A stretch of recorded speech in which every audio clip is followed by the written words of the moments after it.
संजोन्तरश्याम कर्मणि समपूर्वक ज्या धातु के कर्म कारक में द्वितीयायाम प्राप्तम अन्यतरश्याम तृतीया विभक्तिर्भवति। द्वितीय पाती थी कर्म कारक में, तीसरी विभक्ति तृतीय विभक्ति कर रहे हैं। पित्रा संजानीते पितरम संजानीते था प्राप्त द्वितीया भी होती है। पितरम संजानीते पिता को पहचानता है, मात्रा संजानीते, ठीक है। संजानीते ज्या जन और जा आदेश हो गया, ई हल्लेगो से ई हो गया। संप्रति भ्याम अनाथ ध्यान सूत्र से आत्मपद हो गया है। समपूर्वक प्रतिपूर्वक सम या प्रतिपूर्वक ज्या धातु से आत्मपद हो जाता है। हेतु फल साधन योग्य पदार्थ को लोक में हेतु कहते हैं। तद्वाचिन तृतीय विभक्तिर्भवति। धनेन कुलम कन्या शोका विद्या यश। उस समय की परिस्थिति के अनुसार इन्होंने कन्या या शोक का शब्द डाल दिया। कन्या शोक का हेतु है कन्या, क्योंकि उसके लिए खर्चा आदि करना पड़ता है खूब सारा। ये सब अज्ञान के खेल हैं। एक IAS अधिकारी थे जिन्होंने अपने बैच में पूरा भारतवर्ष में प्रथम स्थान प्राप्त किया था, और वो काफ़ी जुड़े हुए थे हमारे वहाँ आश्रम से, आते जाते थे। तो उनकी दो बेटी, एक बेटी थी, एक कुछ दिन बाद एक और आ गई। तो फिर बोला नेहा की एक बहन आ गई है। मैंने कहा आप भाई चाहते थे क्या? बोले नहीं, कभी नहीं, हमने तो सदा के लिए आगे विचार भी बंद कर दिया है। और ये अकेला अकेला महसूस कर रही थी। तो ऐसे पढ़े लिखे लोग के लिए कुछ फ़र्क नहीं है कन्या और भाई और बहन में। फल साधन योग पदार्थ लोक में हेतु कहा है जिस पदार्थ से हमारा फल साधन होता है। हेतु तत्प्रयोज को हेतुश्च भी होता है एक है। फल साधन लोक में अंकुरादि कार्योत्पादने योग्यता मात्र प्रयुक्तो अनाश्रित व्यापारो द्रव्य गुण क्रिया विषय बीज आदि हेतुक्तम से। एक पंक्ति लिखी है पद्मंजरी में, और न्यास में भी दो बात कही है। हेतु द्विविध शास्त्रीय लौकिकश्च। शास्त्रीय तो कहलाता है तत्प्रयोज को हेतुश्च, और लौकिक फल साधन योग्य पदार्थ, ठीक है। शास्त्रीय हेतु में तो कर्तृकर्ण तृतीया से तृतीया सिद्ध हो जाएगी। लौकिक हेतु के ग्रहण में ये सूत्र है। शास्त्रीय हेतु में कर्तृकर्ण तृतीया कैसे हो जाएगी ये पूछूं तो न्यास में ये बात लिखी है कि शास्त्रीय हेतु में तो कर्तृकर्ण तृतीया से ही हो जाएगी। शास्त्रीय हेतु में कर्तृकर्ण तृतीया कैसे सिद्ध है? देवदत्तेन घटः कार्यते, तो कार्यते द्वारा घटाभिहिता होती, तो देवदत्तेन अनभिहिता अस्ति तो कर्तृकर्ण तृतीया नहीं। शास्त्रीय हेतु और ग्रहण है तत्प्रयोजको हेतुश्च तत्र कार्यं करोति कार्यते। देवदत्तः कटं करोति, यद्यदत्तः देवदत्तेन कटं कार्यते, तो हेतु देवदत्तेन कटम कार्यते की बात नहीं है। मैं तो देवदत्ता कटम कारयति की बात पूछ रहा हूँ। देवदत्तः कटं कार्यते तत्र तो पर ये शास्त्रीय हेतु का यदि यहाँ पर ग्रहण है तो फिर आवश्यकता नहीं है। कैसे आवश्यकता नहीं, ये पूछूं तो क्या उत्तर देंगे? सूत्र में शास्त्रीय हेतु का यदि ग्रहण नहीं है,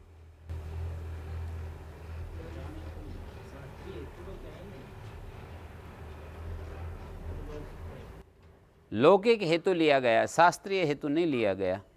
शास्त्रीय हेतु यदि लिया जाता तो आवश्यकता ही नहीं थी हेतु में तृतीया विधान करने की। कैसे?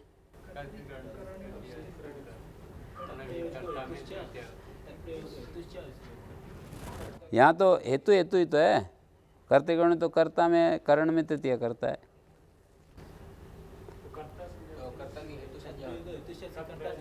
कर्ता के हेतु नहीं, यूँ बोलो तत्प्रयोजको हेतुश्च सूत्र है, दो संज्ञाएं कर रहा है। कर्ता का जो प्रयोजक, उसकी हेतु संज्ञा और कर्तृ संज्ञा होती है। तो हेतु संज्ञा को मान करके कुछ और कार्य हो जाएगा, कर्तृ संज्ञा को मानकर तृतीया हो जाएगी। हेतु संज्ञा को मानकर हेतु के व्यापार को कहने के लिए नीच आ जाएगा, और कर्तृ संज्ञा होने से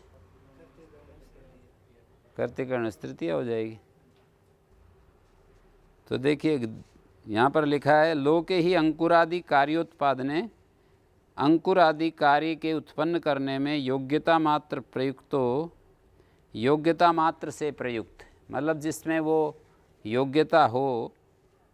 अनाश्रितो व्यापारो, अनाश्रित व्यापार है जिसका, नहीं आश्रित किया व्यापार जिसका। द्रव्य गुण क्रिया विषय बीज आदि, द्रव्य गुण या क्रिया विषय वाला जो बीज आदि है उसको हेतु कहते हैं। बीजाद अंकुर जायते, हैं, द्रव्य विषय, गुण विषयक और क्रिया विषयक जो बीज आदि है वो हेतु कहलाता है।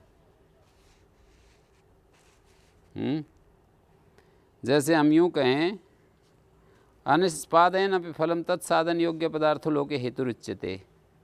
योग्य शब्द इसलिए, फल साधन योग्य, फल को सिद्ध करने की जिसमें योग्यता है। चाहे वो फल को सिद्ध कर रहा है या नहीं कर रहा है, ये एक अलग बात है, पर उसमें वो चीज़ सिद्ध करने की योग्यता है। अनिष्पादयन अपि फलम, फल को निष्पन्न नहीं कर रहा है, तत्साधन योग्य पदार्थ है, उसको सिद्ध करने की योग्यता उस पदार्थ में है, तो उसको हेतु कह देते हैं। जैसे धनेन कुलम, कुलादीनी अकुर्वन्ति अपि धनादीनी तत्करण योग्यता लोके हेतु उपदेशम आसादयन्ति तेभ्यः तृतीया। जैसे कुलादि होते ना, कुल वगैरह, अकुर्वन्ति अपि धनादीनी, धनादि को निष्पन्न नहीं कर रही हैं, कुल आदि अकुर्वन्ति अपि धनादीनी, धन को नहीं बना रहे हैं, तो भी उसको करने की योग्यता है। धन के हेतु से कुल का वो है व्यवहार हो रहा है। कुलादीनी अकुर्वन्ति अपि धनादीनी, धनादि को नहीं बना पा रहे हैं कुलादि, पर उस धनादि को बनाने की योग्यता के कारण उसको हेतु कह दिया।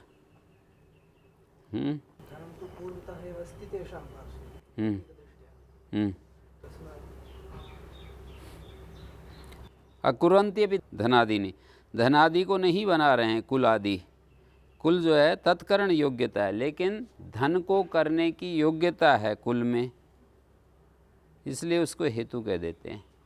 कुल का हेतु, कल कुल बनाने का, कुल के निष्पन्न करने के लिए धन की योग्यता है, तत्करण योग्यतया उसको कुल के निष्पादन की योग्यता है धन में, हैं? धन से कुल कैसे निष्पन्न होता है? धन से कुल का स्टेटस ऊंचा होता है ना? धन से जो है लोक में कुल का स्टेटस ऊंचा होता है।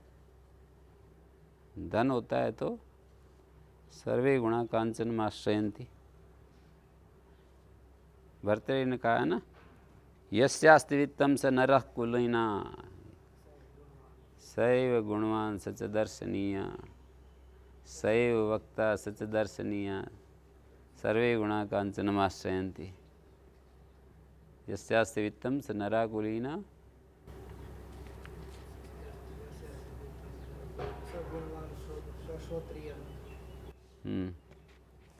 तो यहाँ पर लोके अंकुरादि कार्योत्पादन योग्यता मात्र प्रयुक्त अनाश्रित व्यापारो, द्रव्य गुण क्रिया विषयो बीजादि हेतु, द्रव्य विषय गुण विषय क्रिया विषय जो बीजादि है। एक श्लोक दिया है पद्मंजरी में, द्रव्यादि विषय हेतु कारकम नियतक क्रियम। आदि शब्द से क्या लोगे? द्रव्यादि विषय हेतु, हैं? द्रव्य गुण क्रिया विषय वाला हेतु होता है। कारकम नियतक क्रियम, और कारक जो होता है नियत क्रिया वाला होता है। अनाश्रित तो व्यापारे निमित्तम हेतु रुच्यते। व्यापार का अनाश्रय जहाँ होता है तो ऐसे निमित्त को हेतु कह देते हैं। व्यापार जहाँ आश्रित कर लिया जाता है उसको कारक कहेंगे। अनाश्रिते तो व्यापारे निमित्तम हेतु रुच्यते, उस निमित्त को हेतु कह देते हैं जब व्यापार का आश्रय नहीं किया। यदि व्यापार का आश्रय कर लिया, कारकम नियत क्रियम, नियत क्रिया वाला होता है, मतलब कारक और हेतु में क्या अंतर है? कारक तो जो क्रिया करना शुरू कर दे, नियतक क्रिया, नियत क्रिया वाला जो है वो कारक होता है, पर योग्यता मात्र जो रखे वो हेतु हो जाता है। हाँ, विद्या यश, विद्या यश का हेतु है। अब विद्या ने यश देना आरंभ कर दिया, इस बात को नहीं देखेंगे। विद्या यश प्राप्नोति, यहाँ पर तो है कारक विद्या, विद्या यश यहाँ हेतु। देखो, दो वाक्य एक ढंग के बता दिए मैंने। विद्या यश प्राप्नोति, यहाँ विद्या करण कारक है, और विद्या यश यहाँ पर विद्या हेतु है। कैसे पता? यहाँ पर जो ये कारिका लिखी इसके अनुसार घटा सकते हो। द्रव्यादि विषय हेतु, द्रव्य गुण और क्रिया वाला क्रिया विषय है जिसका, ऐसा होता है हेतु। द्रव्य गुण क्रिया विषय वाला हेतु होता है। कारकम नियतक क्रियम, कारक तब होता है जब वो नियत क्रिया वाला हो जाए। अनाश्रिते तो व्यापार निमित्तम हेतुरिष्यते, पर व्यापार का आश्रय जब नहीं किया जाता है, क्रिया का आश्रय नहीं किया जाता है, केवल योग्यता मात्र देखी जाती है, तो ऐसे निमित्त को हेतु कह देते हैं। विद्या यश का, विद्या जो है यश को प्राप्ति का हेतु है। विद्या के द्वारा देवदत्त यश प्राप्त कर रहा है अपने जीवन में, ऐसे कहेंगे तो वो कारक है। या भूतकाल में कहेंगे भाई स्वामी दान ने विद्या के द्वारा अपने जीवन में खूब यश कमाया, तो यहाँ भी हेतु नहीं है, कारक है। और आगे ये तो ऐसा तेजस्वी ब्रह्मचारी है कि आगे चल कर के विद्या से खूब यश अर्जित करेगा, यहाँ हेतु नहीं है, कारक है। भूतकाल में, वर्तमान काल में, भविष्यत काल में, किसी काल में भी ऐसे जब हम उस क्रिया की संपन्नता होते हुए दिखाते हैं तब तो वो कारक होता है। कारकम नियतक क्रियम, नियत क्रिया वाला जब विवक्षित होता है तब तो कारक। और अनाश्रिते तो व्यापारे निमित्तम हेतुरिष्यते, व्यापार का आश्रय जब नहीं किया जाता है।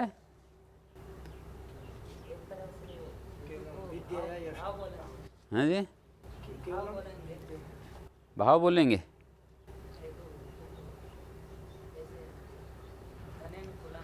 हाँ,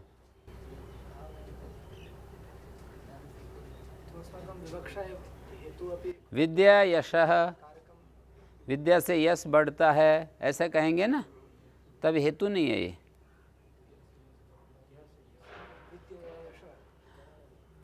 ये कारण कारक के रूप में देवदत्त, अपने देवदत्तः विद्या यशः प्राप्नोति, यश द्वितीय विभक्ति होगी, विद्या यश वर्धते देवदत्तस्य, विद्या यश वर्धते देवदत्तस्य, ऐसा हमने कहा। तो इसमें विद्या जो है कर्ण कारक है, विद्या के द्वारा देवदत्त का यश बढ़ रहा है।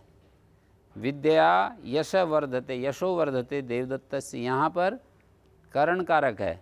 और मैं कहूँ विद्या यशः भवति, हाँ जी, यहाँ पर इसको हेतु बना दिया। योग्यता मात्र जो है कही जाए ना, एक प्रकार से उस फल को प्राप्त कराने में जब उसको क्रिया के साथ जुड़ा हुआ जब प्रयुक्त होता है, उस फल को दिलाने में जब निमित्त रूप से विवक्षित होता है फल दिलाने में, तब तो होता है वो कारक। और केवल योग्यता मात्र रखे हुए है। अनाश्रिते तो व्यापारे निमित्तम हेतुरिष्यते, व्यापार का आश्रय जब नहीं किया तो ऐसे निमित्त को हेतु कह देते हैं।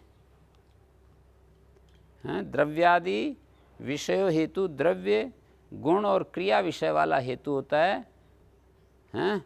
कारकम नियतक क्रियम, द्रव्यादि विषय हेतु कारकम नियतक क्रियम, जब वो कारक होता है तो क्रिया से युक्त हो जाता है।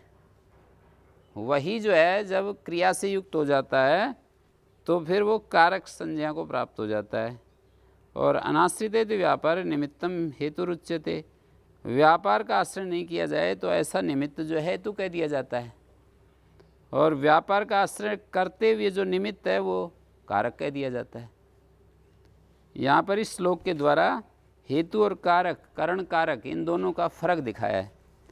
अनाश्रित हेतु व्यापार है, जहाँ व्यापार का आश्रय नहीं किया गया तो ऐसे निमित्त को हेतु कह देते हैं, और ऐसे हेतु को कारक कह देते हैं जबकि वो क्रिया से युक्त हो जाता है। द्रव्यादि विषयो हेतु कारकम नियतक क्रियम, नियतक क्रियम कारकम भवति। द्रव्यादि विषय वाला जो हेतु है वो जब नियत क्रिया से युक्त होता है तो वो कारक संज्ञा को प्राप्त हो जाता है। और अनाश्रित व्यापार है, जब वो व्यापार का आश्रय नहीं कर रहा होता है, ऐसा निमित्त होता है, निमित्त मात्र ही होता है। व्यापार माने क्रिया, क्रिया का आश्रय नहीं ले रहा है तो उसको हेतु कह देते हैं।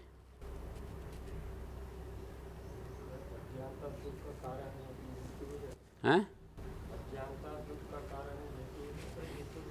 यदि क्रिया को उत्पन्न नहीं कर रही है ये, हम यूँ कहें देवदत्त के दुख का कारण अज्ञानता है, यहाँ तो कारक है। अविद्या दुख का कारण है, ये हेतु है। अविद्या दुखम, बस ऐसे कहेंगे तो हेतु है। अकर्तृण पंचमी हेतु इति वर्तते कर्तृवर्जितम। अकर्तृ का मतलब है कर्तृवर्जित जो ऋण है उससे, उस हेतु से पंचमी हो जाती है। कर्तृवर्जित जो ऋण है उस हेतु से पंचमी हो जाती है। जैसे तृतीया का अपवाद सूत्र है, तृतीय अपवादो योग, शताद्बद्ध सहस्राद्बद्ध। हाँ जी, शताद्बद्ध का मतलब क्या है?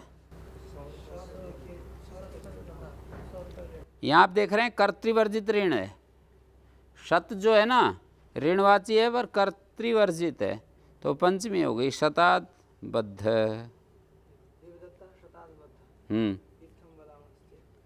हाँ, देवदत्त शताद्बद्ध है। यहाँ पर ये जो शत है ये कर्तृवर्जित ऋण है, पर यूँ कहें शतेन बंधित है देवदत्त है। यहाँ निजंत से रूप है, ये बंधित है।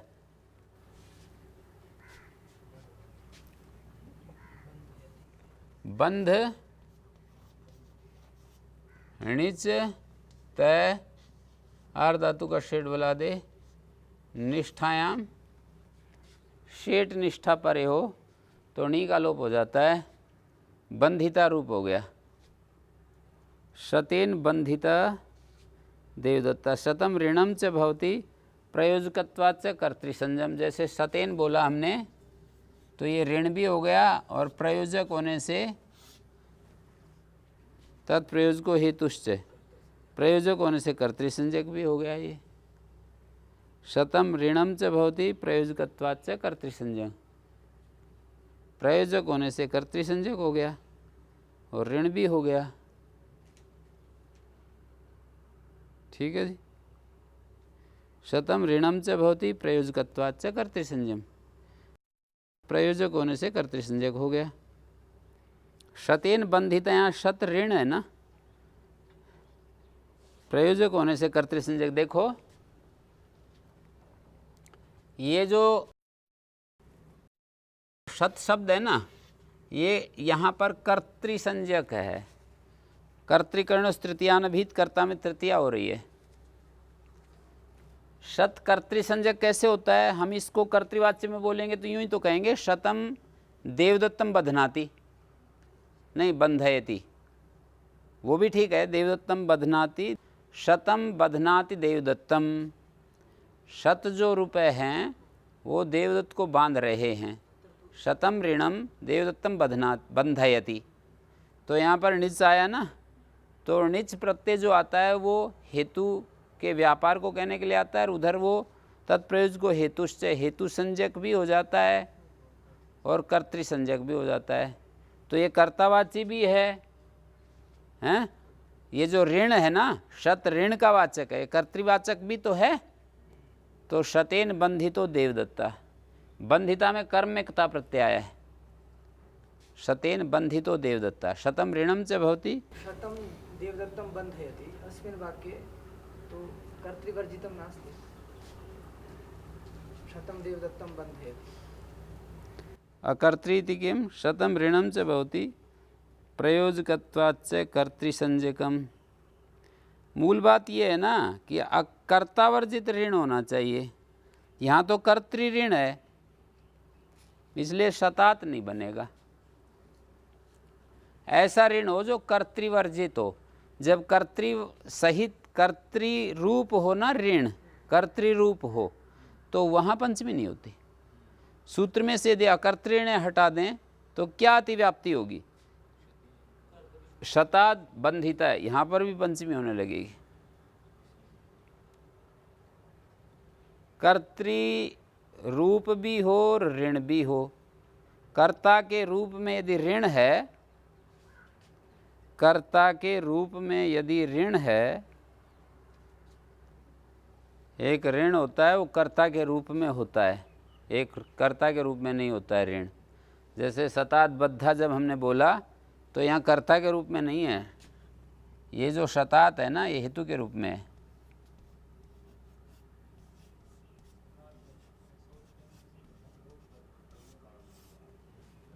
बद्ध है ये पर निजन से नहीं है, बद्ध ये शुद्ध धातु का प्रयोग है।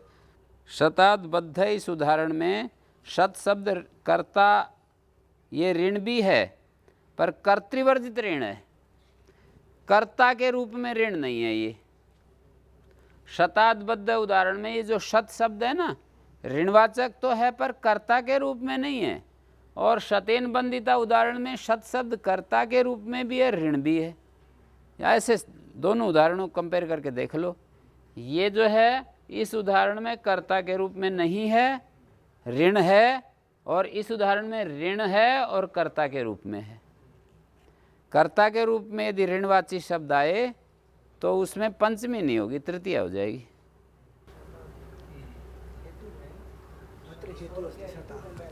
हाँ, यहाँ पर जो है ये कर्ता के रूप में नहीं है, ऋण है तथा हेतु है। और यहाँ कर्ता के रूप में ऋणवाची शब्द है, ऋण है। ये ऋण जो होगा कोई चेतन थोड़ी होगा।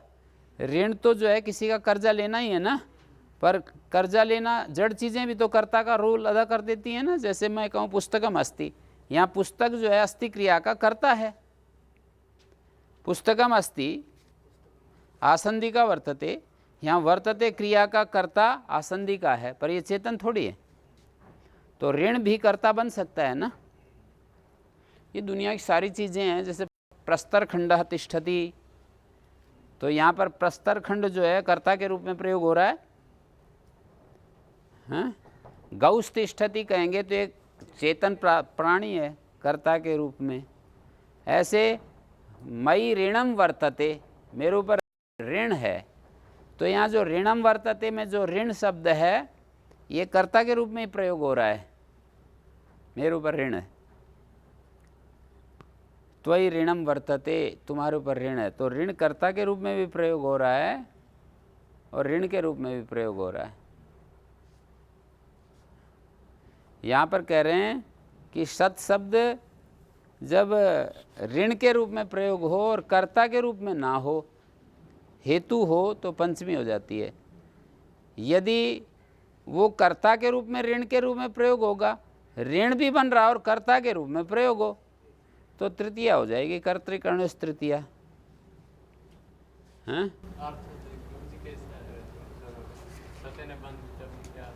ये तो कर्मवाच्य का प्रयोग है। शतेन बंधिता देवदत्ता, 100 रुपये कर्जे ने देवदत्त को बांधे हुए है, कर्जे ने बांधा हुआ है।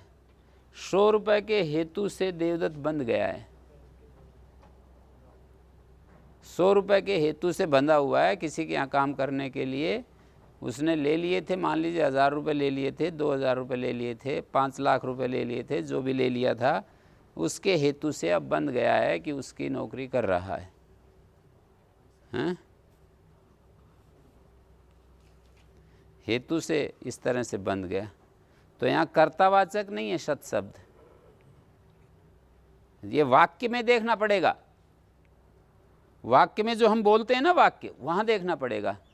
शतात बद्ध इस वाक्य से हमें शत शब्द को कर्ता के रूप में प्रस्तुत नहीं किया गया है।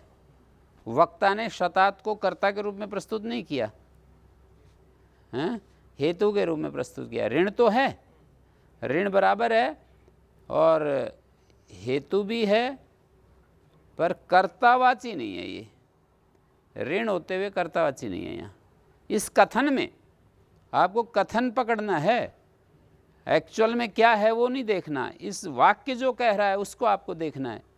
तो शतात बद्ध, इस वाक्य में शतात पद, शतात जो ये पद है कर्ता के रूप में नहीं है, ऋण के रूप में है और हेतु रूप में है।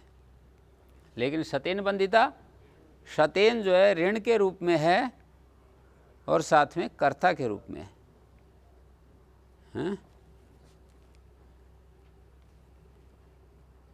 कर्ता के रूप में है, ऋण के रूप में भी है। शतेन बंधिता, शतम ऋणम च भवति प्रयोजकत्वाच्च कर्तृसंयम, जो मैंने बात कही वही उन्होंने दोहरा दी। शत जो है